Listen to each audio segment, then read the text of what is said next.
Goedenavond, beste lezers, medewerkers, steungevers, partners en sympathisanten. Welkom op dit online event, naar aanleiding van onze 10e verjaardag. De oorspronkelijke plannen waren natuurlijk een groot feest, met een receptie, je kent dat wel, en een gedeeltelijk inhoudelijk deel. Maar door de coronasituatie hebben we gekozen om het inhoudelijk gedeelte toch online te laten doorgaan. Om onze 10e verjaardag te vieren wilden we terugblikken op 10 jaar protesten en de rol van solidariteit daarin. Moderator en mede-organisator Omar Jabari Salamanca van Meenarchief Gent zal je daar straks meer over vertellen. Dankzij jullie, onze trouwe lezers, steungevers en medewerkers, is DeWereldMorgen BE de voorbije 10 jaar kunnen uitgroeien tot het grootste alternatieve mediaplatform in Vlaanderen. Vele tienduizenden mensen volgen het medium op sociale media. De video's en artikelen die op DeWereldMorgen.be verspreid worden, bereiken vaak tienduizenden en zelfs honderdduizenden mensen. Ons geheim? Don't hate the media, be the media. DeWereldMorgen.be is sinds het begin niet zomaar een medium, maar een echte mediabeweging. De kleine kern, professionele redactie, werkt voortdurend samen met een fijnmazig netwerk van honderden vrijwilligers, burgerjournalisten en sociale bewegingen. Het zorgt ervoor dat we de vinger aan de pols weten te houden, bij het middenveld, de oude en nieuwe sociale bewegingen en bij activisten. Wij brengen nieuws, ideeën en debatten van onderuit, van op het terrein. En we kozen er sinds het begin voor om gratis te blijven. Voor ons dus geen paywalls en geen betalende abonnementen. Omdat we informatie een belangrijk goed vinden, dat vrij toegankelijk moet zijn voor iedereen. En dankzij het gratis zijn bereiken we ook veel volk. En hebben we heel wat artikels die meer dan 20.000 keer gelezen zijn en sommige zelfs tot 200.000 keer. DeWereldMorgen heeft, zoals onze trouwe volgers weten, in de afgelopen 10 jaar heel wat veranderingen ondergaan. DeWereldMorgen is een mediabeweging en past zich aan de maatschappelijke veranderingen, zowel intern als extern. De content, de invalshoeken die we toen brachten, zijn niet dezelfde. De doelgroepen die vandaag het woord nemen op DeWereldMorgen zijn niet dezelfde als deze van 10 jaar geleden. En zullen ook niet die van de komende 10 jaar zijn. Bekijk alvast het inhoudelijk overzicht dat we gemaakt hebben over ons 10 jaar bestaan op DeWereldMorgen. Wij blijven de vinger aan de pols houden en ook in deze onzekere tijden zoeken naar antwoorden en analyses om jullie de wereld beter te doen begrijpen. We danken nogmaals iedereen die ons de afgelopen 10 jaar heeft gevolgd en ondersteund. Dankzij jullie maandelijkse steun kunnen we groeien en onze infrastructuur betalen. Als jij ons ook graag wilt steunen, check onze website en schrijf je in. Hoe meer zielen, hoe meer vreugde. Wij geloven in onafhankelijke non-profit media en u kan dat meehelpen uitbouwen, zodat we er nog eens 10 jaar kunnen aanbreien. Wij danken ook alvast onderzoeksgroep Meenarchief Gent, met specifiek Omar Jabari Salamanca en Joachim Ben-Jacoub om dit evenement mee te helpen organiseren en het team van het KAI-theater om het mee te faciliteren. Ik geef graag het woord aan moderator Omar Jabbar Salamanca. Hij is een research fellow verbonden aan de Brusselse Universiteit ULB. Zijn onderzoeks- en onderwijsinteresses liggen op de intersectie van urban studies, settler colonialisme, politieke economie en het Midden-Oosten. En zijn interesses liggen ook in de geschiedenis van antikoloniale solidariteitsbewegingen. Voilà, ik wens jullie alvast nog een boeiende avond met Omar en ons fantastisch panel. Dank u wel. Hello, good evening, morning, afternoon, night, everyone, whatever you might be. I'm really happy to be moderating this panel with a really amazing group of comrades, colleagues, and some of you also friends. As Kaltum was saying, we're gathering tonight in this event to celebrate the 10-year anniversary of the DeWereldMorgen, formerly Indie Media, which is an alternative media platform here in Belgium that is doing fabulous work to give us critical information. And I would say that we want more of the DeWereldMorgen and the Apaches and less of the Morgen and the Standard and others, to be honest. that's that 10-year anniversary, but there is also another anniversary that we are celebrating today, and it's really the Arab uprisings that swept the world in the early 2010s, but also other uprisings that moved from Tunisia and Egypt to Canada and Chile, passing through Greece. And so we gathered today to consider the stakes of this current political moment and to hear and learn from this wonderful panel in the hope that, you know, we manage to inspire movements here in Belgium and beyond. When Joachim and Kalthum started to consider the possibility of organizing such an event, one of the concerns was to, you know, celebrate those anniversaries, but there was also a bigger concern about how this sense of revolutionary times triggered by the events like the Greek revolts and the Indignados and the Occupy movements, as well as the Arab uprisings and the Little No More protest in Canada, had been gradually overshadowed by a wave of virulent and violent responses by both the state and global powers. And so, although these and other struggles were, you know, able to capture our imagination, an anxious feeling seems to have settled in many of the activists that were in many of these places.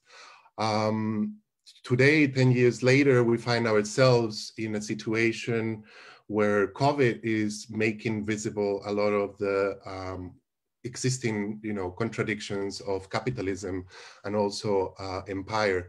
And we see that in many different places, but perhaps it's worth mentioning that here in Belgium, in the last 2 years, we've seen a lot of police repression against our racialized communities, like Adil, a Moroccan young man of 19 years old, but also Kurdish refugee, 2 years old, Mauda Saudi, that was also killed by police, and more recently this week, Ibrahima Bari. These are all issues of concern, and I don't think we're necessarily going to be talking about Belgium, and that's why we wanted to bring a panel of different people that are very committed to work at different scales and with different subjects. So we wanted with this panel to put our finger in sort of different conversations and topics that we find really important. One of them is the issue of revolution and solidarity. And obviously this is kind of like very ambitious to tackle in 2 hours, but we wanted to sort of have a conversation where we can have a sense of what it means to do an international solidarity, and what that requires in terms of study and struggle, love and labor, and building and maintenance. We also wanted to put our finger on the idea of decolonization and how that has become a form of a metaphor, in a way replacing, you know, an entire history for anti-colonialism. And so we want to think about decolonization beyond the tearing apart of monuments, while considering material conditions and oppressive structures.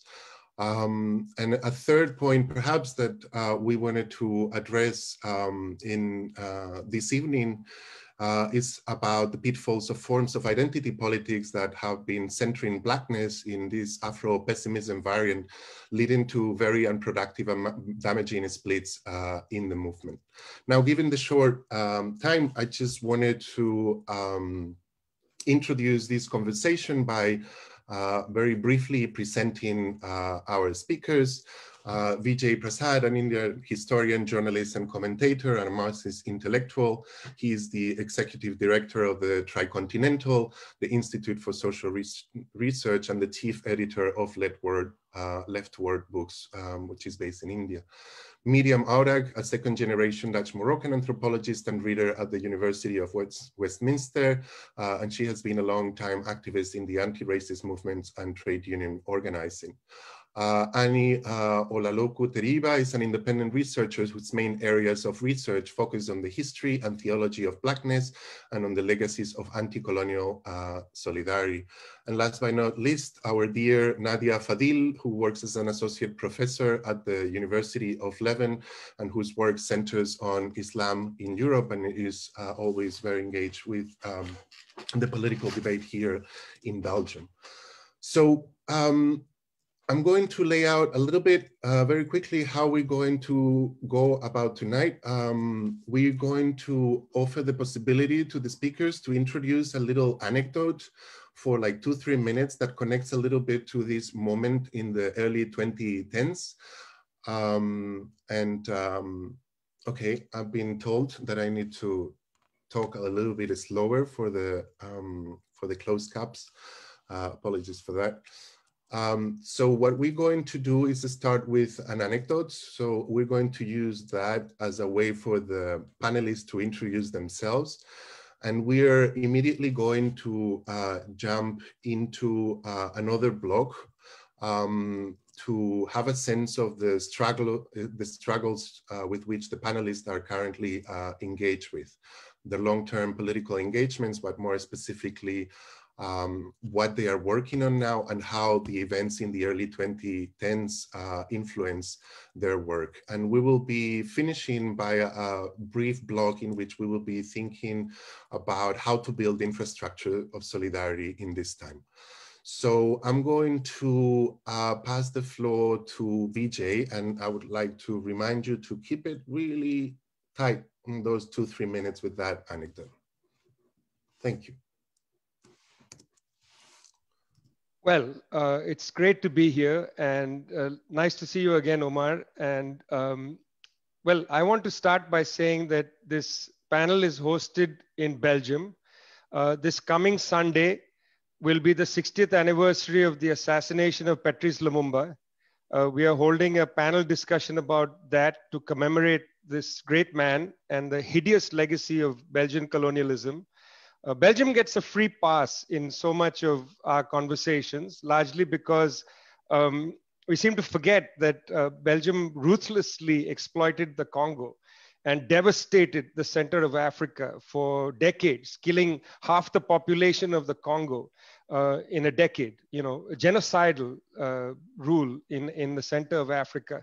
And so it's one thing to talk about the events of 10 years ago, but let's talk also about 60 years ago when Belgium was thrown out of the Congo and a young liberation fighter by the name of Patrice Lumumba was leading his country into a new era. And the Belgian government, intelligence services with the CIA decided to assassinate this man. And thereby, through a process of undermining the freedom of the Congolese people, you know, set aside the freedom for that part of the world, brought in a US-backed dictator, first known as Joseph Mobutu, who governed that country right through till the period of the 1990s.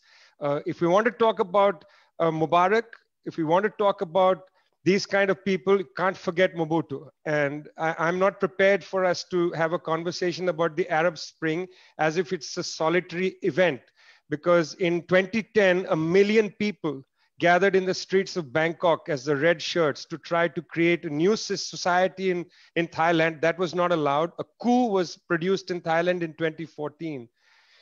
You know, Omar, you asked for an anecdote. I could have told you about visiting an Al-Qaeda camp in the Kalamun Mountains, but I don't think that's adequate to the moment. What I would like to talk about is that what we saw 10 years ago was part of a long-term tendency of ordinary people to push off the yoke of imperialism. They wanted a struggle after the financial crisis against austerity, and the elites in the capitals of Europe, United States, and other places wanted to define what was happening in the Arab world as an Arab event, which had to do with democracy. They were not prepared to see it as part of the global event, global tendency that went from Chile, as you said, the student rebellion, the indignados of Spain, to the red shirts in Thailand. They were not prepared to see it as part of a global trend.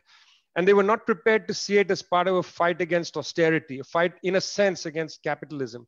They wanted to see it, strictly speaking, as a fight for what they considered to be democracy. And I think we have to struggle against that framework, because this is not a narrow fight, to change, get rid of Ben Ali and bring in the next brutal leader. This was a fight for something much greater than that, and it was a global fight. Thank you, Vijay. Miriam, you want to jump in? Yeah, I thought it was a really interesting question, the anecdote, because there's a lot of anniversary stuff going on at the moment, 10 years, Arab revolutions, but also like memory studies, a lot of like looking back. And I think it's actually really interesting because it can also be very empowering if we look at it in a certain way. And so I was thinking of the feelings that I had early 2011. Of course, a lot of us were already in 2010. I think September, October, November, we were already aware that things were going on, the protests in some cities in Tunisia, but also in the Western Sahara. There was a huge uprising in Morocco that, by the way, I think nobody mentions that as part of the beginning of the Arab uprising. But what I remember is the feeling. I mean, it's so hard to describe this feeling of a kind of shock mixed with happiness and very, basic love, like love for people who were defying all kinds of logics, and they were willing to take enormous risks because nothing was guaranteed, nothing was, even in the recent history, offered to us as blueprints, like if you do this then that, it's a different era. So I remember the tears of disbelief, and I wasn't the only one. I think it was a lot of people who were just, I lived at the time already in Oxford, and I had a lot of friends and comrades who, particular Arab friends and comrades from the Middle East Society and the Arab SOC student, PALSOC, who just went on buses to London, just spontaneously just took a bus to London to be with others outside of the embassies. So that's the anecdote is not so much a moment or an artifact, but the feeling that is, it is indescribable, but there's nothing like it, the feeling of power, of collective power. And I have to say that it's one thing to feel that extraordinary sense of agency and power by watching what people in Tunisia and Egypt have been doing, and also by watching what people in Syria were doing, because talk about risks, that power of humble, sort of projecting a humble thank you to the people. But it's something else when you see it also happening in a country that you are very much related to. So when the reverberations went wide enough and reached Morocco, that was my sort of shock, that disbelief, like others can do it, of course, but Morocco, the Mersin, this monarchy, nothing will change there. People are so bought into the system, and seeing images of my city, of Tangier, almost exploding in rebellion was something that I hope that we, all of us have different anecdotes and what we remember, but I hope that we will never forget that, because we are being made to believe now that the past is passé, that it was defeated, that counter-revolution happened, and that we were naive, and that we were romantic, and that we shouldn't have done it. But I think that my greatest wish is to never have this feeling taken away from us. That was real, and it's part of a long durée expectation that it can come back. Call it naivety, I call it optimism of the will. I'm very pessimistic in my intellect. I know what political economy, capitalism, and states can do. But in terms of my will, I'm fucking optimistic, because what I've seen in 2010 and 11 is the only sort of evidence I need for the rest of my lifetime. So that's my anecdote, that feeling. I wish I could concentrate that feeling, put it in a bottle, and use it as a kind of spray every now and then to sort of like reactivate activate our will to change the realities around us and to support others who are trying to do the same. That's beautiful. Hope you can have many of those to spray us all over in the coming years. Okay, Annie, you wanna go? Yes. Okay, you'll have to excuse me because I have my little one with me. I've been trying to put her to bed. But I kind of came to my sort of political awakening. There is a little problem with your sound. I don't know if you can like tap on your mic or try again. Can you not hear me? It's sounding like very metallic. Oh. Yeah. You know what we're going to do, Annie? Is this better? Try again. Can you hear me now? No, it's metallic.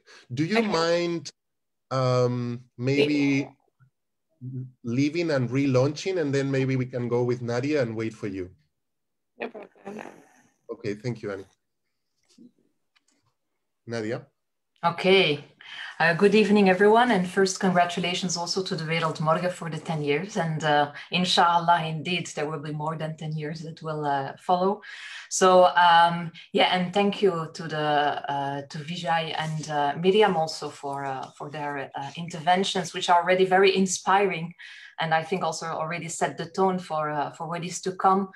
And effectively, I want to remain with the sentiment of Miriam, because I think, I mean, you've asked us to think about an anecdote, which is, of course, quite a challenge, but I will do that. I will really just tell an anecdote. An anecdote is where was I when Mubarak fell? If we're going to use that moment as to symbolize, you could say, the energy that came there. And at the time, I was a postdoc, and I was working at a library, and I think it was somewhere in Italy, as I was in Italy at the time. And I still remember, I was, of course, not working. I was just following the news nonstop, because we're all, I think, glued to these days and weeks of protests on Tahrir Square. And I still remember very vividly, like listening to the live stream of Al Jazeera that was following step by step every second of the gatherings, and the momentum that was building. You could feel really the momentum. And of course, I was completely glued into that. And then the announcement came, Mubarak has stepped down. And I still remember the feeling that I had, to the extent that the guy who was sitting next to me looked at me and immediately understood and said, "So Mubarak has fallen?" And I said, "Yes." And so we immediately started laughing and celebrating to a certain extent. So the library became a party to a certain extent. And so why I'm recalling that anecdote, it's because it actually shows several things. The first one is the intense connectivity that we had also with what was going on. And the connectivity that in a certain, I mean, I've never witnessed it since. I mean, you could say that Corona maybe to a certain extent did that to us in the worser case. But that also connected very different regional contexts. Of course, we knew about the uprisings, also what was going on in Iran. Don't forget also the events in Iran that also preceded, you could say, that momentum, what was happening in Tunisia, what was happening also in Egypt. But there was this really rare and amazing connection between, you could say, people in Europe who were also all tuned and glued, and social lives were completely captivated by what was going on. And at the same time, of course, it introduces us to the other important element that has accompanied us since, that is the role of social media, and as an infrastructure and as an enabler, but also as a limitator, as we've witnessed also in the recent weeks and years of these processes. And I think those are really important markers of these developments, for better and for worse. Thank you, Nadia. Annie, shall we try? Can you hear me properly now? Yeah, excellent. Okay, hello. Sorry about that. I did have my daughter as well earlier on. But when I sort of thought about the kind of anecdote, I came into my politics probably a bit behind that wave. So I started university in 2013, and 2014 was really when I had my sort of first political awakening, and that was the year that radicalized me. And I remember quite vividly going on the demonstrations, the solidarity demonstrations during Protective Edge, and just like a sense of possibility. And I think what really was quite striking is those networks that were built in that year ended up being the same political networks that I was working through into 2015. And I feel like that sort of period, maybe it was a sort of knock on from stuff that was happening earlier on in the 2010s. But it was really a period in which you witnessed a radicalization of loads of young Black and brown people in the UK, and the mobilization of them as a political force. Sort of following on from that, you had the Black Lives Matter demonstrations and mobilizations. And really at that time, I think that's where I learned the possibilities that are inherent in connectivity and community, and the kind of value of political work. I learned so much. That was the same summer that I read for the first time To Die for the People, and also Black Skin, White Mask. And I think that completely changed my political trajectory. So that's really my anecdote from the period. That's great. Thank you, Annie. Vijay, you've been active for a long time, and thank you also for that comment on the Congo, because I've been a decade in this country, and I also think that there is not enough talk about that. But I mean, I would love to spend 10 hours with all of you to get a sense of, your political careers and how, your engagements, but also to get a sense of how tough it is actually to be involved, to be engaged, to create community. And, one of the things that you've been doing with the Third World Institute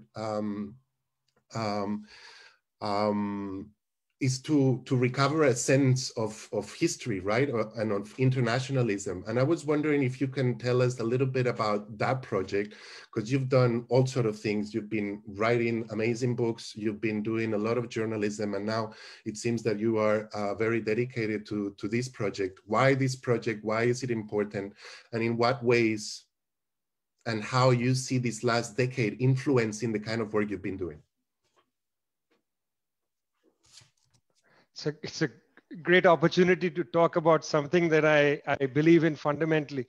In 2015, just outside Sao Paulo in Brazil, a meeting was held called the Dilemmas of Humanity, at which many political organizations came, hosted by the Landless Workers Movement of Brazil, the MST.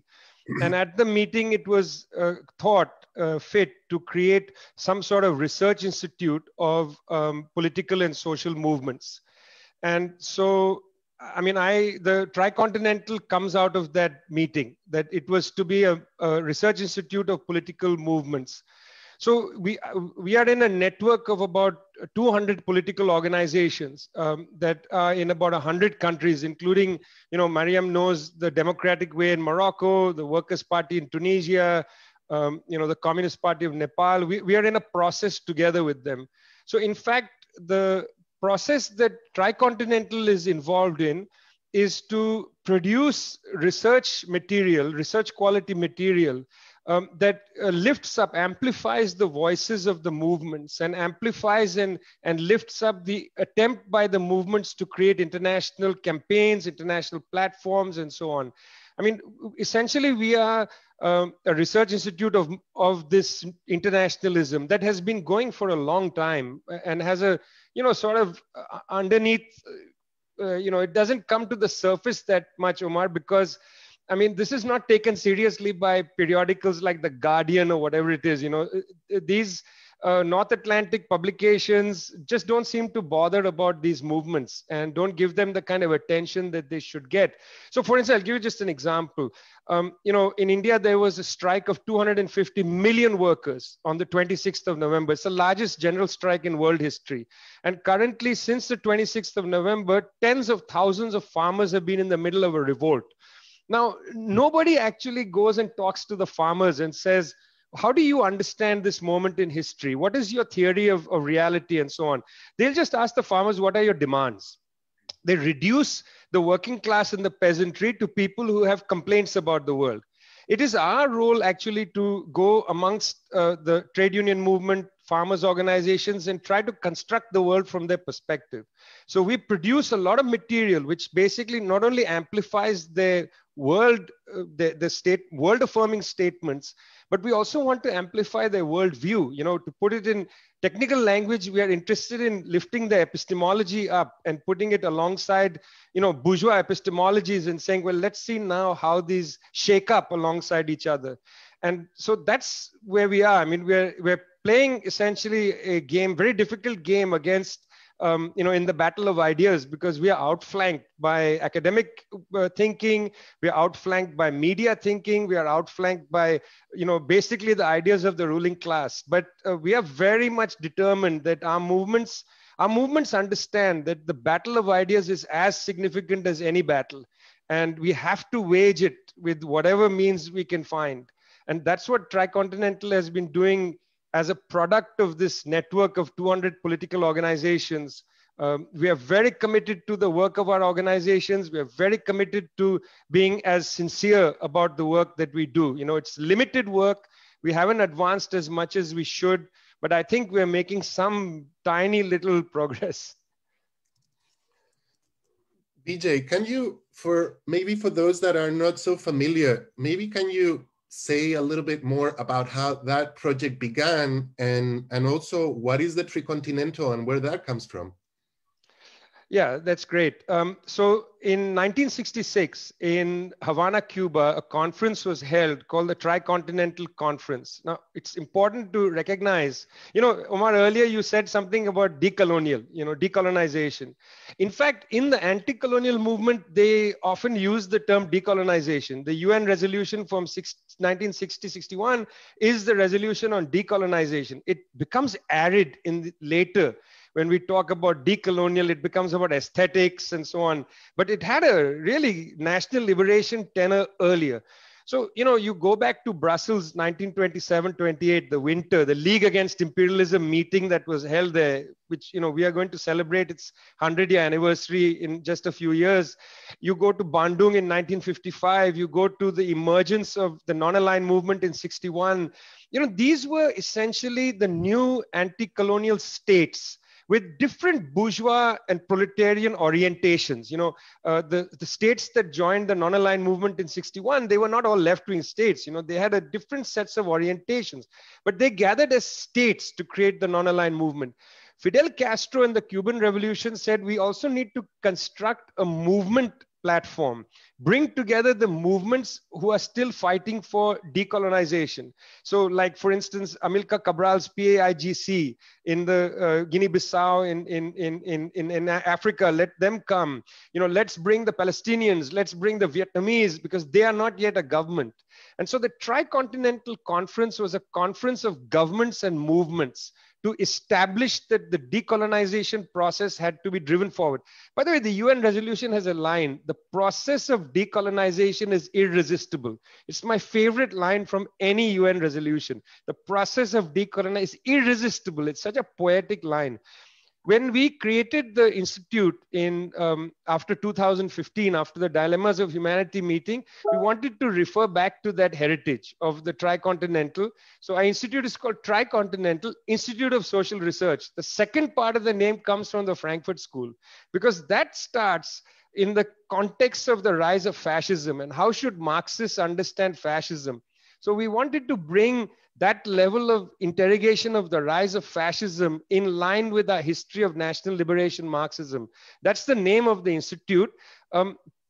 We have offices in Delhi, Sao Paulo, Johannesburg, and Buenos Aires, with links, as I said, to movements around the world.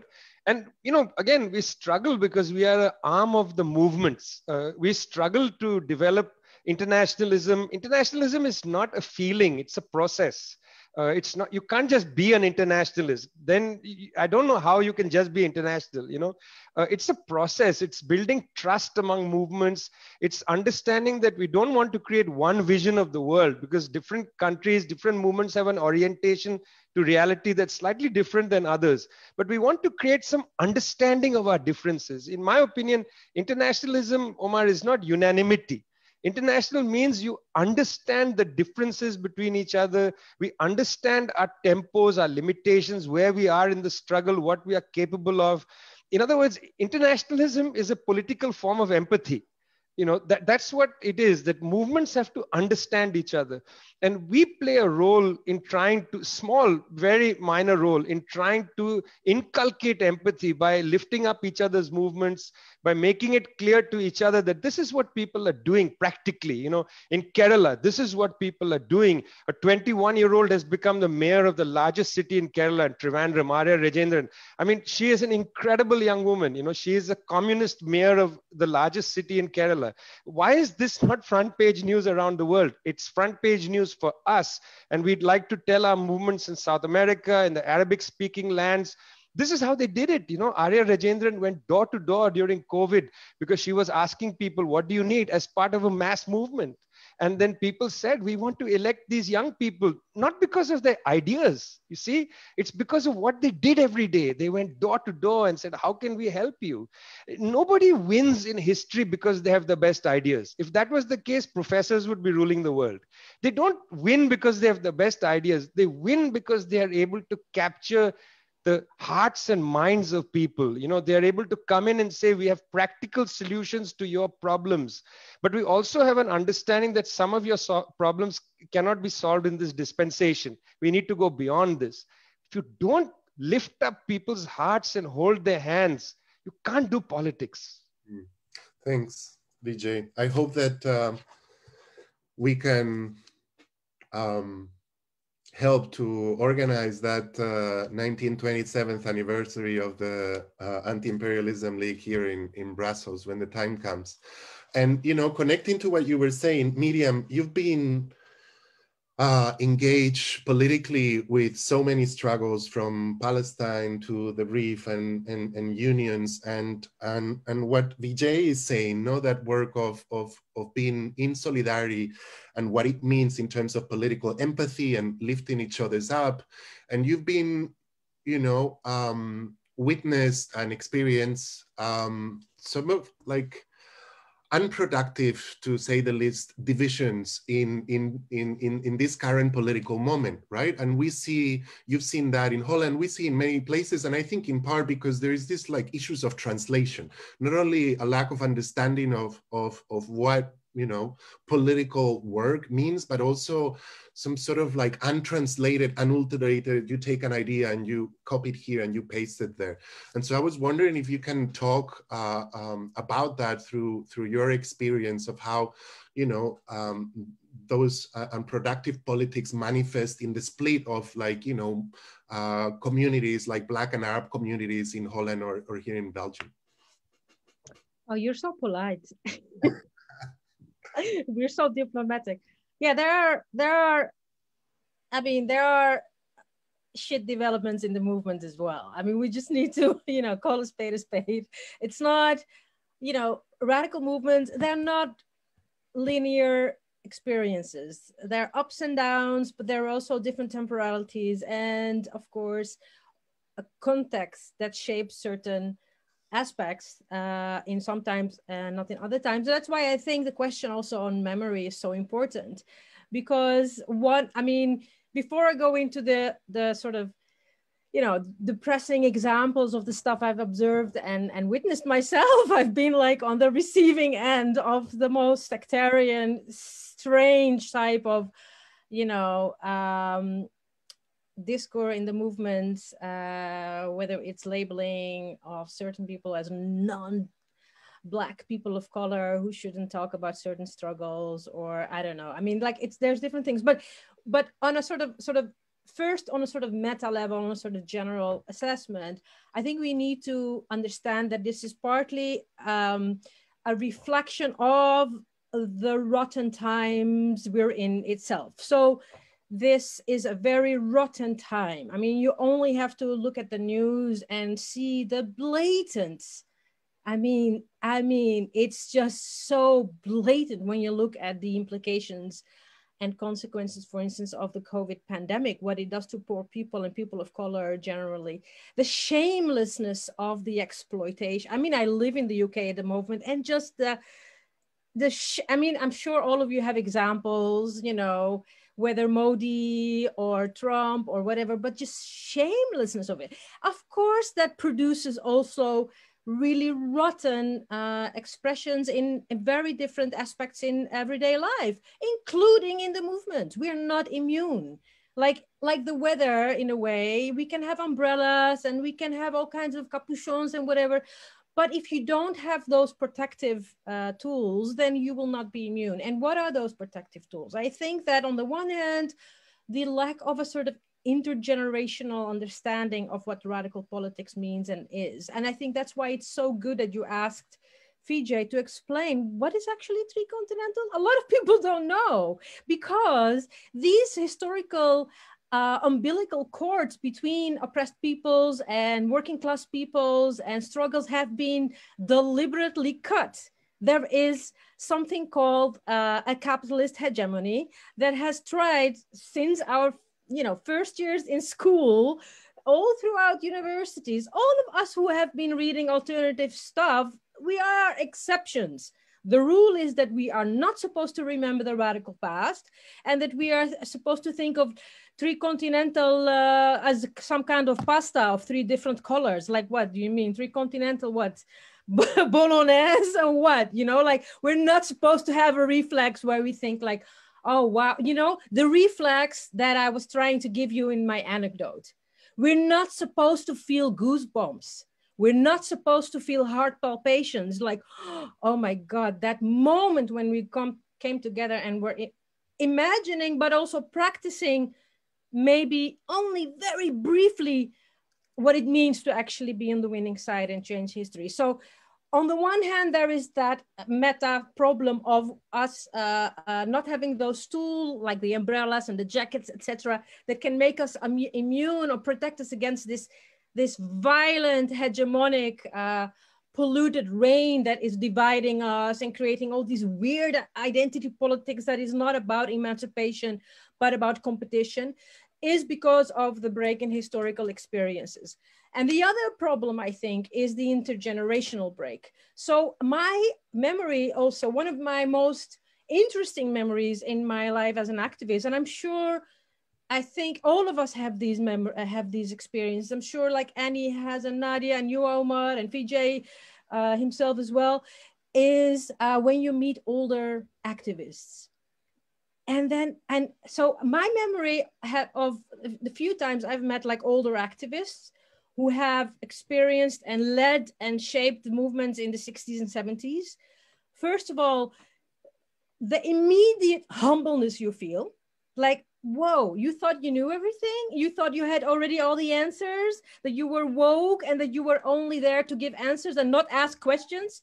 No way. You know, the humbleness that comes with meeting, interacting in a movement that is intergenerational, and to learn also from all kinds of stuff around queer politics, anti-racist politics, even disability activism that was far more interesting in the 60s and 70s than it is now. So the kind of sort of intergenerational aspect is missing. What you see now that is partly shaped by the way communication is organized through social media mostly, is a very individual, but also very, I have to say, visually, aesthetically, very particular kind of politics. Everybody looks great on the internet, like all the activism movement, it all looks like, I don't know, Photoshops. Like nobody is deformed like I am when you see me on the street, or nobody is like fat or old, or like, it's so weird also the aesthetics of it, right? So that's the kind of thing we're being fed. And elderly people, or our elders, our fathers and mothers and aunts and uncles in the movement who have paved the way for us, are not part of this. So we miss that very important link. And the second thing is, I said, the historical connections. And I think this has led to a problem where we repeat, how do you say it? What's the term? Like we reinvent wheels, but also we repeat problems. I mean, I remember Angela Davis coming to the Netherlands, because the Netherlands is one of those countries, I mean, maybe Belgium as well, where a kind of Black politics that is actually not about Black liberation, but about a very sort of competitive type of identity politics in terms of who owns which part of the movement. that type of hyper empathy that comes with it, that's very much about self-care and safe space, not for the collective movement, for me as an individual. I remember when Angela Davis came and she was like, what is going on here? The whole discourse is about me and pain and empathy and whatever.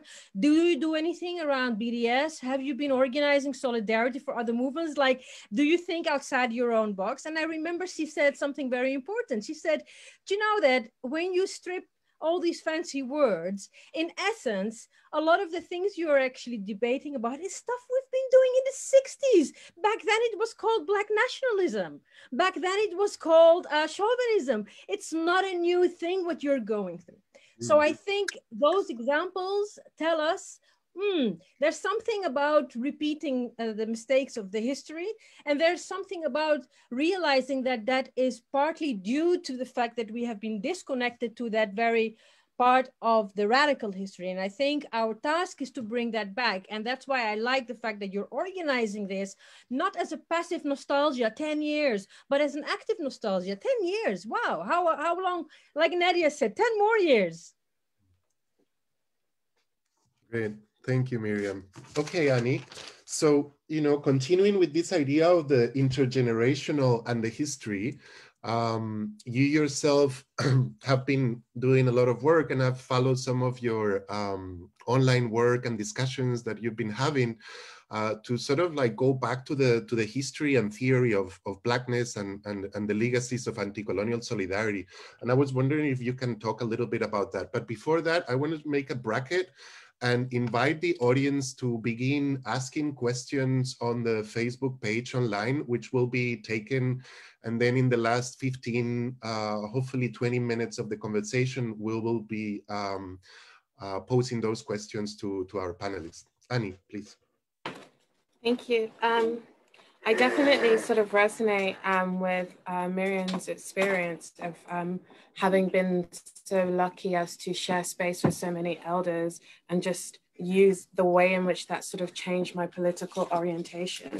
And I think just kind of talking about the background to me setting up the Black as in Revolution series, I think I wrote, as I was leaving my BA, an article on Afro-pessimism, which is kind of the academic iteration of a lot of the sort of divisive conceptions of Blackness that we're seeing play out in movements. And at the time, it was sort of a tiny sort of corner of the academy, but I was seeing that language of anti-Blackness start to seep into, in quite destructive ways, the political climate. And I fell out of organizing after that for quite a while. But one thing that was always striking to me is that every time I would return to some of these discussions, it felt like they weren't moving forward. It felt like there wasn't more than a sort of superficial engagement with a lot of the literature and thinking of the 60s. I think oftentimes we're, like Miriam said, we are invited to engage with the past as just that, as something which lives in the past, as something which is not connected to the context that we're in at the moment. And so the history of the 60s remains the history of the 60s, and it only emerges to us through like memes, right? So we get the meme of Beyonce donning the Black Panther imagery in the Super Bowl. We get the meme of like the Black revolutionary, which completely effaces the ways in which those revolutionaries were meshed in actual connections with anti-colonial movements from across the globe.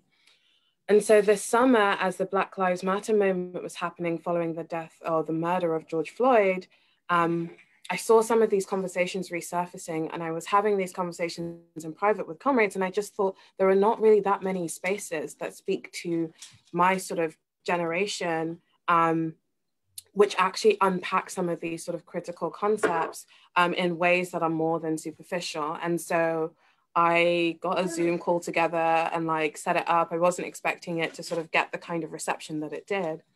But I think one thing that I've learned in doing so is that there is a translational problem, but I also think there's a shift in culture, right? I think the culture of political education among a lot of the sort of younger generations isn't as strong. And there are sort of, I mean, I remember seeing arguments that reading Marx is white and like reading in general is classist. And I think there has been lost that tradition of the like, and I'm talking specifically in the West, of revolutionaries who are self-taught Marxists, self-taught communists, who are engaged with the literature and not, I think it's very easy to make that division between the political and the academic. And the work of the sort of scholar activist or activist scholar is to bridge that gap and to say, well, actually, no, what they're contributing is not simply a set of political demands like Vijay mentioned, but actually what they're contributing is an entire framework for understanding the world. So when I say that I'm a Black Marxist, or when I say that my Blackness means a revolutionary politics, what I mean is that I find in the Black radical tradition a way of articulating the way in which race transforms capitalism that is much more accessible to me, but also much more accurate than what I'm offered by capitalism. So I think in terms of the series, it has taken off quite a bit.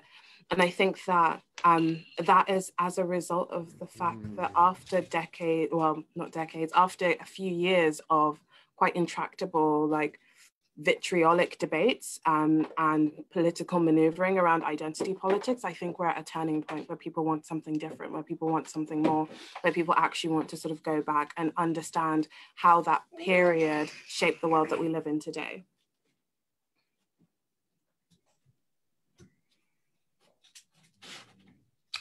I think Omar is frozen. Oh no.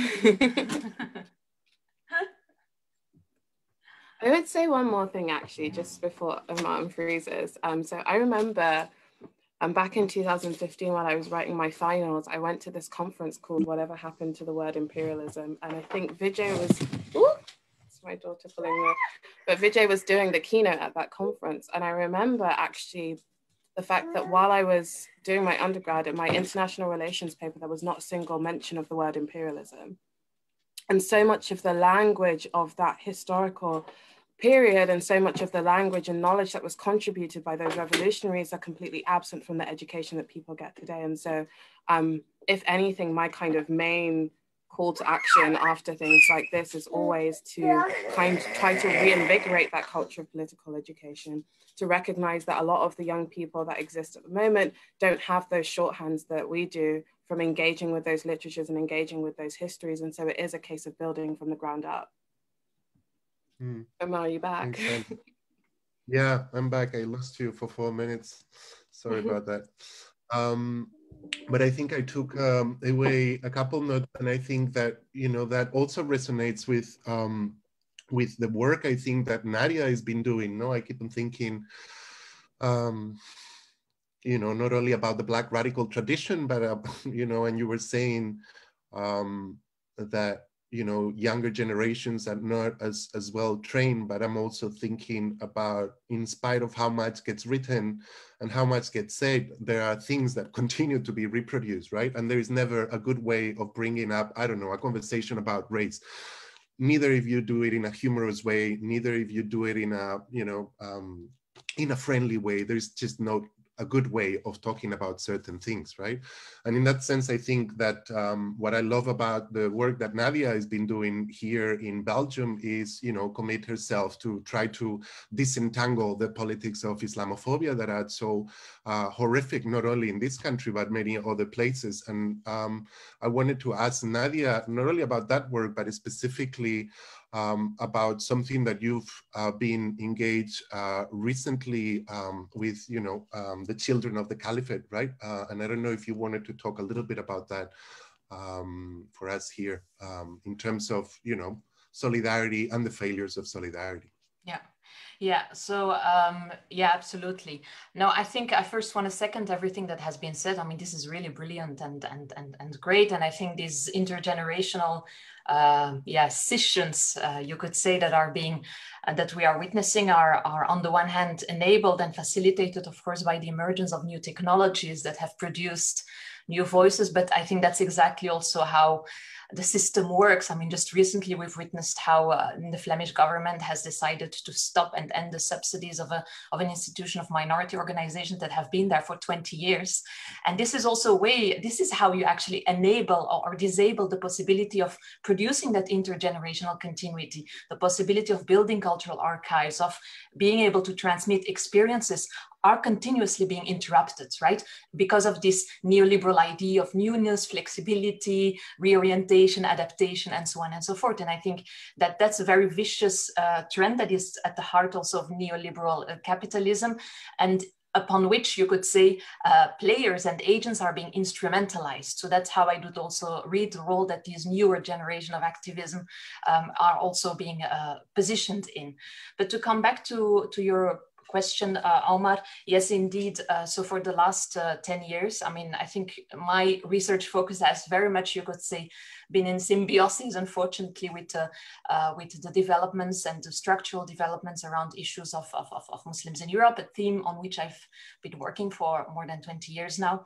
And what we've witnessed in the last 10 years is exacerbation and an acceleration of a securitization process that was already there, of course. It was not new.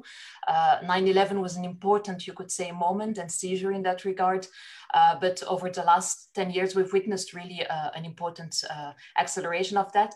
And irrespective of my desire to work on other things, my focus has really shifted to following the developments around that, in particular when youngsters, second generation, but also converts have started leaving to the Levant, also to join fighting forces, or for other reasons, because not all have been fighters. And so, as you know, also for Europe, we're talking about 5,000 who have left the continent. And of them, Belgium, unfortunately, another sad record in the track of Belgium, has the highest proportion of departees per capita for the continent. And so in following, you could say, that movement, what I've been interested in is to understand how this has also, of course, led to a further enhancement of the securitization dynamics that were already at place, which have, you could say, been strengthened by all kinds of international and also local and regional developments, internationally by considering, you could say, the departure to Syria as part of the war on terror, right? And a further exacerbation of the war on terror that has been going on since 2001. And in that process, we have also witnessed a number of legal and institutional you could say, changes, which have also made it more possible, you could say, or have broadened the scope of or the grounds of litigations, for instance, on the basis of suspicion. So people could now be arrested or incarcerated on the basis of suspicions, travel restrictions, pre-trial detentions, forms of arbitrary detention, the circulation of money, the revocation of citizenship. So all of these are developments that have accelerated, you could say, in the last 10 years, also within this framework of the war on terrorism. Of course, we have had attacks. 2015 has seen the start of a new series of attacks, unfortunately, but this has also been the moment in which we could see a concerted, you could say, state architecture at the level of the EU, also an increasing convergence or attempts at converging legislation in that regard. And so to come back to your question about the children of the European departees, I prefer to call them like that. This is also a very clear example where we see this kind of intense securitization and exceptionality at play, yeah? When it comes also to the status of these children. So I've been working also with a collective of academics, but also family members on the repatriation of European citizens. And this is a very clear example also of arbitrary detention of minors or infants. Also of the parents, I mean, in this case, the mothers that are not allowed in many cases to return with their children. Most European countries are willing to welcome the children, but without the mothers. What we're witnessing now are also concerted attempts and efforts to push the mothers to give away their children so that they could be repatriated. And also a new discourse around radicalization, of course, and radicality, the radicality of these children. Are these children dangerous? So radicalization also becomes this new social condition of which we never really know whether people are really cured. This is also the case for the returnees. So this is also now a discussion that is going on, even if they face, all of them face criminal charges and will go to jail. But then the question is, what after? Can we still trust them? Can they be reincorporated into our society? So it becomes a new condition of perpetual surveillance and policing, which not only impacts, of course, the concerned people, but also the people around them. So for instance, many of the family members that I'm following are all facing criminal charges for having funded terrorism because they sent money to their children. So that is, you could say, the security state that we are witnessing that is being implemented. And more broadly, I would say what interests me is also to, and I think politically is really important, is to understand, because I think this is the other side of the same medal that we were talking about, right? The hopefulness, the solidarity, the struggles, and the other side of the medal are also the wars and you could say the securitization that also produces its own wars, right? I mean, we know that the war on terror produces terrorism, right? That's one of, you could say, the results of these 20 years of warfare. And so obviously in all of that, it's also important to understand how these forms of securitizations are entangled with race and in particular with Islamophobia. And I come also to this question of racial capitalism in that regard.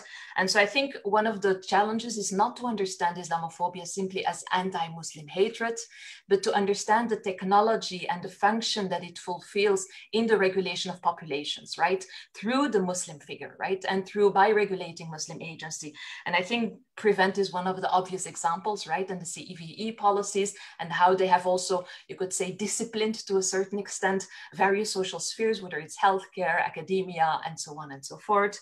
But also more broadly, I mean, we've recently witnessed a backlash on anti-racism activism, whether it's critical race theory in the UK or decolonial thought in France, because it instigates polarization, right? So that's the new argument to go after, you could say, these kinds of radical progressive perspectives.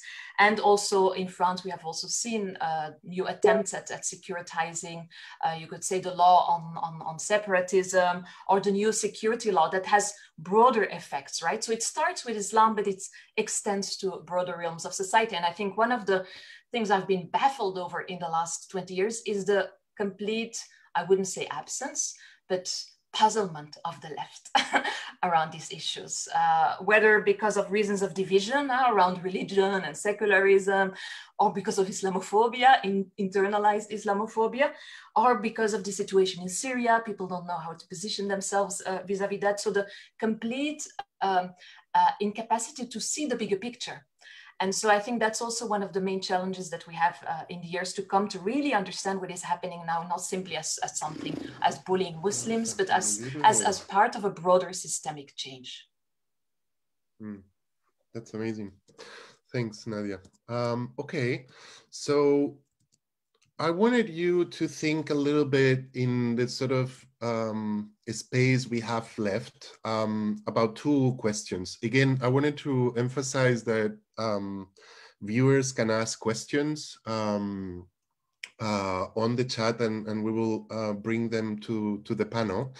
But so there are two things here, and you've already talked a little bit about it, but how in this current time, which is a time of pandemic and lockdown and closure for many, and of fundamental contradictions and a lot of the weakest sections of the population falling through the cracks, how do we build infrastructures of solidarity, and where do we start? And that would be like one point of where do you see your own work moving in the coming years, and what do you think it is important for others that might be listening to think about when thinking about where do we start, what do we do, how do we move? And perhaps another question, I don't know if you're interested in addressing that question, but it's also, what are the limitations of doing the kind of political work that you're doing, some between family and work, in between the institution and the street, and maybe if you can talk a little bit about that, how you managed to navigate those difficulties. And maybe Vijay, do you want to? Okay.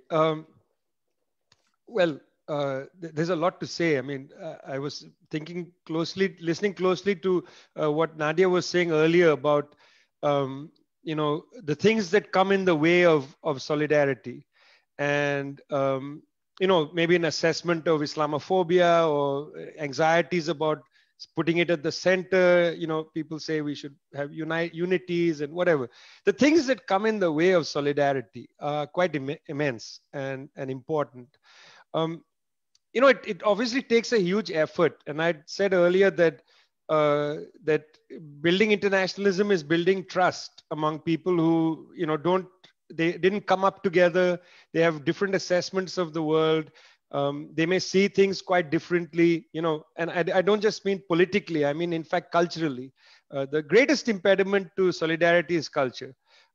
Because, it's one thing to want to consume somebody else's culture. It's another thing to actually come to terms with the fact that people's social and cultural development is on a different tempo than one's own, different expectations, different understandings of how the world works, different understandings.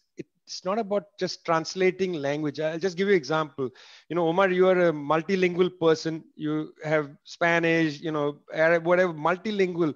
But imagine this. Imagine if you are like we at the Institute, we translate material from say, South America into English, written in Spanish or Portuguese. The forms of thinking are different. The reference points are different.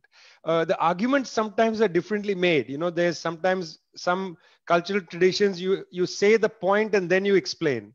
In other cultural traditions, like the Anglo-Saxon, you have to build up to the final point. It's a different modes of thinking about things, So I don't think we actually think about these kind of the granular nature of how difficult it is to build internationalism. It's not just about translating from languages. You're translating epistemologies, you're translating cultural worlds, you're translating habits and so on. It's a big process and it's not easy. And I think, again, I said it again earlier, but I'll repeat it. There's a glibness in this, Again, I just want to insist that internationalism is not a slogan. It's a process. It's a lot of work. If it's a lot of work, it takes a huge impact on people's lives. It impacts your life. For me personally, it's a challenge. I mean, I don't have, my children, Annie, are older than your child. But it takes a toll on building, your lives with your children. It takes a toll on family lives in various ways. But on the other hand, it's funny because you want to build a life, a coherent life with your politics, your everyday life and so on. You want to have some of the tempos work together, because after all, it's a lot easier to concentrate on building a family and maybe building a local community. Once you have this other idea that I'm in the middle of building internationalism, there are lots of stresses and strains that one has to deal with. And it's much easier to say, I'm going to organize in my locality. At this level, it's very complicated. It takes a lot of time. It takes a lot of effort. You have to raise resources from people. You have to struggle to find a way to get people to communicate, to listen to each other. What happens? You have a meeting and somebody says, oh, I come from a Maoist tradition, and somebody doesn't like the Maoist tradition. But it's not the same Maoist tradition. It's a completely different kind of thing. But that one slip can break the listening. You stop listening. So how do you recover that? This is the process. So in my opinion, the great impediment to solidarity, in a sense, is trust and time and patience. Look, one of us advertised this program on Facebook, and somebody said, yuck, Prashad is on this panel. Yuck. What a horrible thing. Probably referring to the fact that we may have some disagreements about the war in Syria. But yuck, and with a vomit emoji, let's just get rid of him. Well, okay. I replied to the person and said, fine, I won't come. I'm happy not to participate. I'm very happy to participate with people I basically don't disagree 100% on everything. But yuck, yuck. Well, you should have some solidarity with people, even though they may differ with you. And why heighten our differences when we have so much that we agree on? Shouldn't we build on our agreements rather than heighten our differences? This is what the left does over and over again. You get into a conversation, we'll be, now 5 of us are here. Let's emphasize our differences. Let's make it a entertainment for people. Just attack me, guys. Enjoy yourselves. I'm happy. I have the wrong position on Syria. Okay, go at me. I don't mind it. Let's do it. But what's the point? Who is this entertainment for? Is it for British intelligence? Is it for the CIA? I mean, they love to see the left at each other's throats. Building solidarity is about patience, listening, understanding that people may not all agree on the same thing, but we're all trying to go in the same direction, and it's okay. I mean, again, as I say, I don't mind being on the wrong side of history on some things as far as you're concerned, but you may be on the wrong side of other issues. That's the nature of building internationalism and solidarity. Nobody's perfect and nobody is identical to everybody else. You want to build that kind of movement? I'm afraid it's not possible. Then you'll be in a room with just a few people. It becomes a sectarian organization. We're trying to change humanity. I'm not interested in the idea of perfection. I want to, participate in a complicated movement to emancipate humanity, not in seeking perfection. I don't come from a religious tradition where I'm seeking personal perfection, where I'm trying to get closer and closer to God so that God will smile at me. That's not what I'm interested in. I'm interested in the process of emancipation in which you will make many decisions, compromises, errors, as far as other people are concerned. That's the nature of struggle. So I just want to emphasize that, internationalism is a process in which solidarity is a key concept. And solidarity means that you are not looking always to cut people down, but you're looking to find places of agreement where you can build together. Thanks, Vijay. Miriam, you want to jump?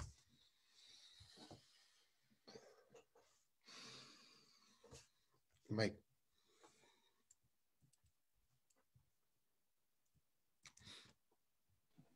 All right. Can you remind me what you said a lot, so I don't know which part of. So you can choose between, say, where are you going to be putting your time in the coming years? What do you think it takes to build infrastructures of solidarity in this time? And then, the complexity of navigating work and political commitment, and how do you navigate? Yeah, okay. I mean, first of all, I want to say also in response to Vijay, I mean, I think it's important, by the way, to emphasize that solidarity in building movements is a process and that there are no guarantees. I don't know who told you that when you join a movement or a group that you're going to see some funny, lovely result and people applauding you. A lot of it is actually not winning. A lot of it is actually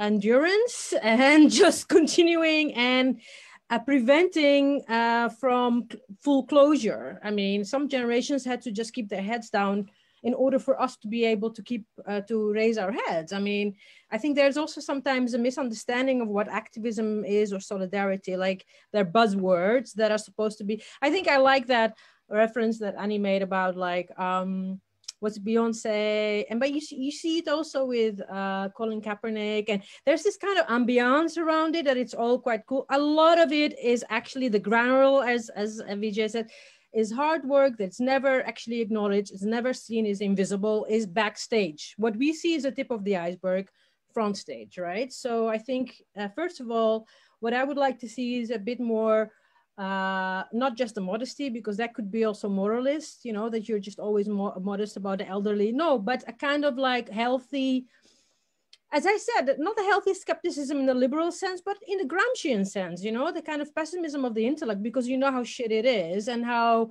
the advantages on the other side, but keeping a sort of optimistic. Part of that optimism, I think, is debate.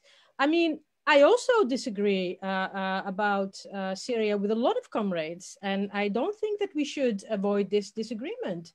It's not the same as the state trying to divide us by nationalism and chauvinism and sexism and creating these divisions in the movement. I think within the movement that is clear on all those issues, there can still be disagreements. There can still be disagreements even if we are very internationalist and very understanding of, for instance, the crap that is Afro-pessimism 2.0. I still can disagree, and I want to have that disagreement expressed, of course, in a comradely manner. So I think when we have the energy, because that's another question, the question is, we are situated within these political realms in different ways. My energy levels are not the same as my comrades due to whatever medical or physical reasons. But if we do have the energy, we need to also come with answers, arguments. We need to argue based on ideas and then see who has the best answer and ideas that can win, and not, okay, well then don't invite me, right? I'm sure that Vijay agrees with me. Like, we want to actually, on the base of arguments and content, have that debate, rather than, okay, then you be in your own bubble, I'll be in my own bubble, precisely because we think that people are malleable, people are can be influenced, and we think that otherwise we wouldn't bother with mobilizing, because the majority of the people are actually not politicized, are actually not convinced of a certain particular political, ethical, epistemological idea of how they can change the world. That's why we are influencing them with our radical and revolutionary pamphlets, our newspapers. Annie's podcast series was really important in the summer, precisely because we want to actually go into the arguments and into debate. So for me, I think what we need to appreciate far more, if we look at the movements and the kind of the modalities of disagreement, is that there is an ethical, moral imperative to ask the question, what is someone's intention? If someone says something that is really weird or unacceptable or sounds stupid, it could be that they have just entered the movement. It could be that they are like you 20 years ago or 10 years ago or 5 years ago, when you hadn't read anything yet and you just said something that turns out to be, you know, sexist or ableist or whatever. So the intention is very important. Is there a disagreement because of different levels of experience and different levels of socialization of what is the norm, what is acceptable, right? So I think intention matters. I mean, it's also, it's like a very important cultural, I think, aspect for Muslims, you know, the niyyah. What is the niyyah? It's very, you should be very forgiving when people have actually good intentions, but they didn't understand. So there's that aspect that has to be recovered, that has to be brought back in, because there are disagreements that can actually strengthen us. There are new questions that can actually empower us. There are also disagreements that are purely strawmanning, that are just about selective quoting and diminishing us, right? So, but there are two different sets. So to me, having debates and arguments are very valuable, because I said it once before, I don't know if this metaphor works, but for me, having debates and disagreements and exchanges, they are like a stone that I use to sharpen my knife. I use it to sharpen my knife because I need that knife to cut through so much bullshit. There is so much bullshit in our workplaces, in the so-called, you know, political civil society organizations that are coming with this kind of liberal, and we're talking about 10 years. I mean, look at how some state organizations and liberal organizations have tried so hard in January, February, March, and April of 2011 to enter the movement. They were in Cairo, they were in Tunis. They were trying to like organize the activists to say it's about youth against the elderly. It's about Facebook revolutions against working class revolutions and class struggles. You know, they're trying to hegemonically change our view. That's a lot of bullshit we need to cut through, and that the knife that you need to cut through a lot of that bullshit has to be sharpened every time and again. We don't have all the answers. I'm also learning a lot also in the last few years about queer politics, LGBTQ, a different type of feminism than in my time 10, 15 years ago. So I think that disagreement and arguments are actually sometimes very important and empowering, and because they can also bring it back. And lastly, there is no area in where I feel this the strongest and actually the most painful as in the area of Islamophobia, as Nadia mentioned. I mean, you want to tell me about not sitting with comrades in the same room because you have certain disagreements? You know how much we already swallow in terms of a lot of comrades in the movement who will not stand unconditionally with Muslim against oppression they are suffering because of their bizarre ideas about religion and emancipation and backward cultures. We already do that. We already are very patient, and we already are actually accepting a lot of compromise. Anyone who's been involved in Islamophobia in Muslim communities will tell you that they have been experiencing so many examples of people trying to tell us that Hirsi Ali is right and that actually religion is the opium of the world. So we are very well trained in dealing with differences and compromises. Thanks. Thanks, Miriam. Very important points. Okay, so we have 10 minutes. So 5 minutes for Annie and 5 minutes for Nadia, please. Okay. So I had a few things I wanted to say in terms of like things that I've realized in the last sort of year or so in terms of engaging with people. And I just wanted to firstly talk about this question of obstacles to solidarity. I think it's kind of threefold. Firstly, you have the issue that we haven't ever really properly reckoned with defeat. Not just what defeat meant or how defeat happened, but how it's changed the terrain on which we engage with each other. And I think part of that becomes apparent, especially when you start having conversations about anti-Blackness. I personally think that Blackness means something completely different today to what it meant to people in the 60s and in the 70s. And it's transformed itself from a radical, revolutionary, politically emancipatory notion or form of identification into what is a reactionary form of identification, which always acts to obscure class, which always acts to obscure the intracommunal, but also external relations of exploitation. And so I think that, I mean, at the moment, that's my project, just trying to unpick the ways in which defeat has not just sort of demobilized us, but also changed the terrain on which we engage. And I think if we start from that standpoint, then it's much easier to extend grace in terms of the ways that people experience the world and then express that in terms that are intuitive to them. I think the second aspect of it is this question of culture. I think the way in which we engage the world, and I think that race is such an important conversation precisely because it has come to the fore as the primary means through which we engage with the world. Who would have thought after the crushing 2019 election defeat in the UK of the Jeremy Corbyn Labour leadership, you have the summer afterwards, the most widespread anti-racist protest mobilizations in Britain's history, actually the most widespread protest movement or moment in Britain's history, right? I think that there is something that we haven't yet reckoned with in terms of how race has come to structure the way we experience the world, and that's playing out in our political movements. And I think the third thing is an understanding of how allyship has contaminated the language of solidarity. I think that a lot of the time people engage politics from a space of trauma because we are invited to foreground and stop at only our experiences. Our lived experience becomes the primary means through which we can explain the terms of the world. And so I think part of the problem is that when we treat allyship as a substitute for or as coterminous with solidarity, what we end up doing is missing out the fact that solidarity was based on the notion that the destinies of our struggles are the same, right?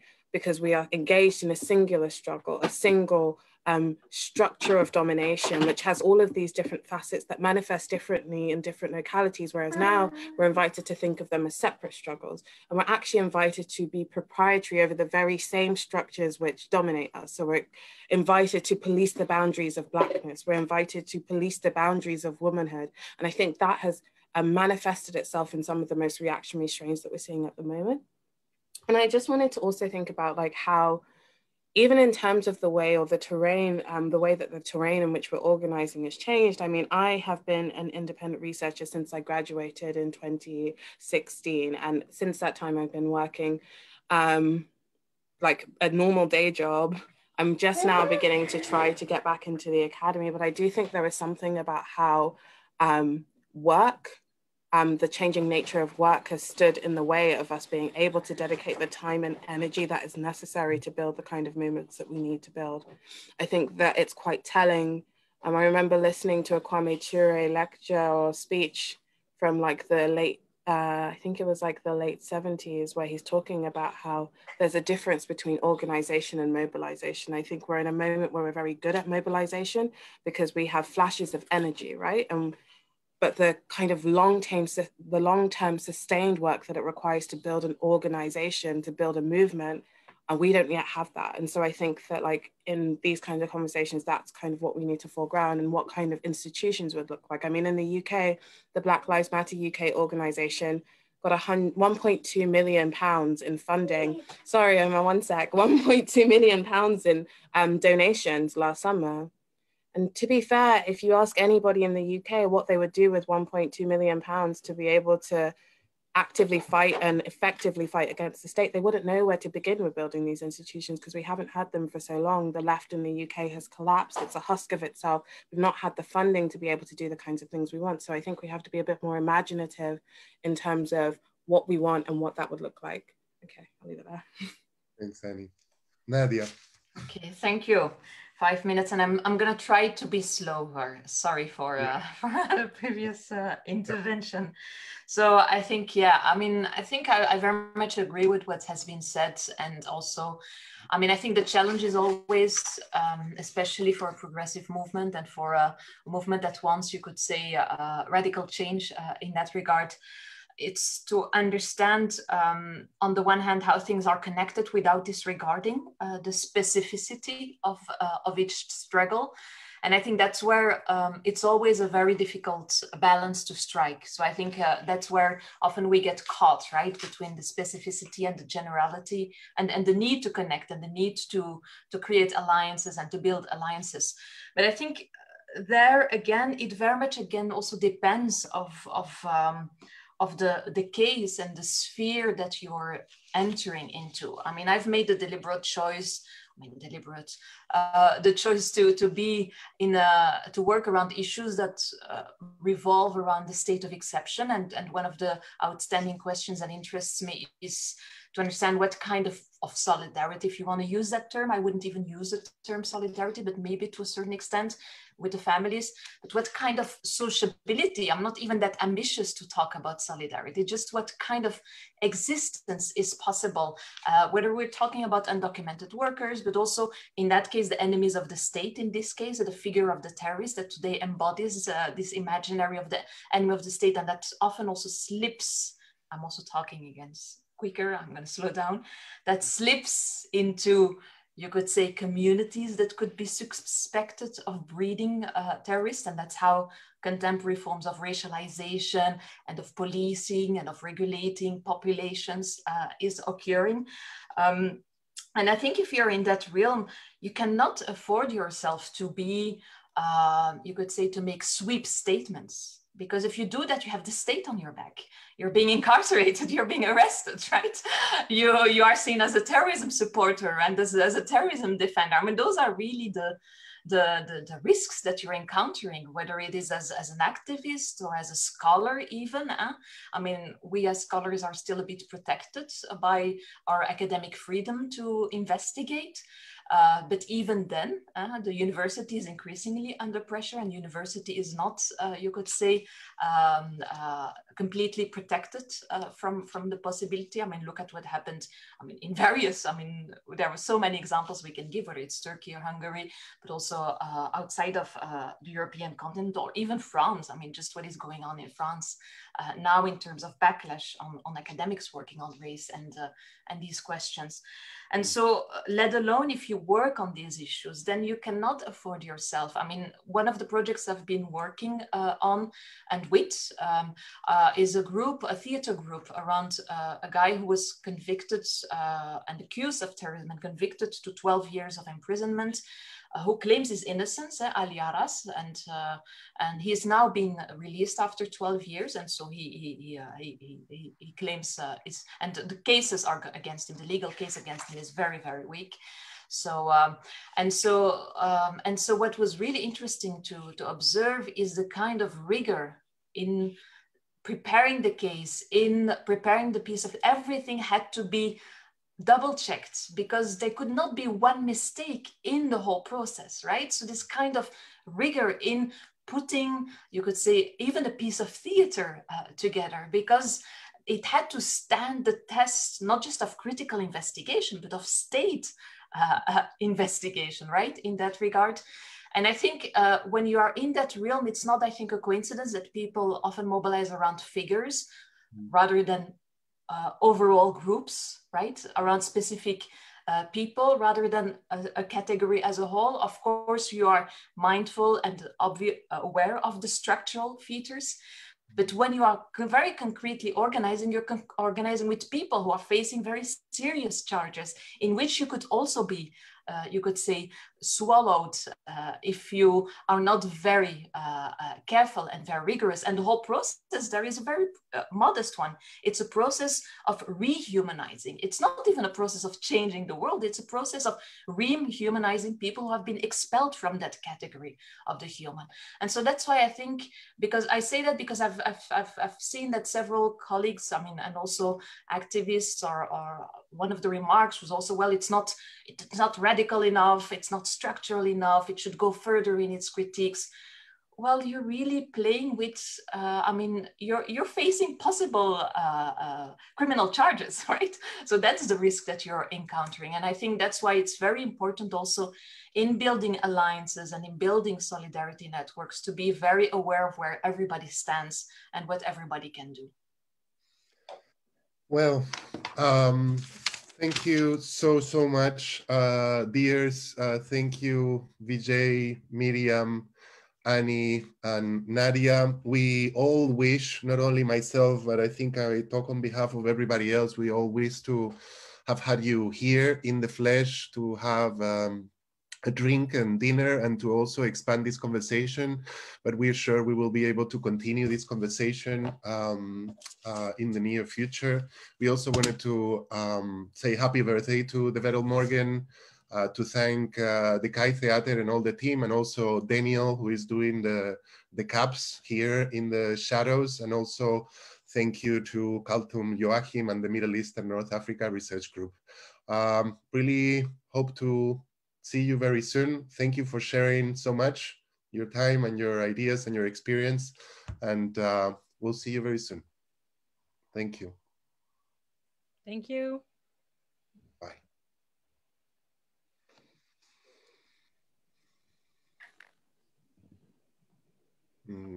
Okay. I hate Zoom. Are we still on? I don't think so. Hopefully.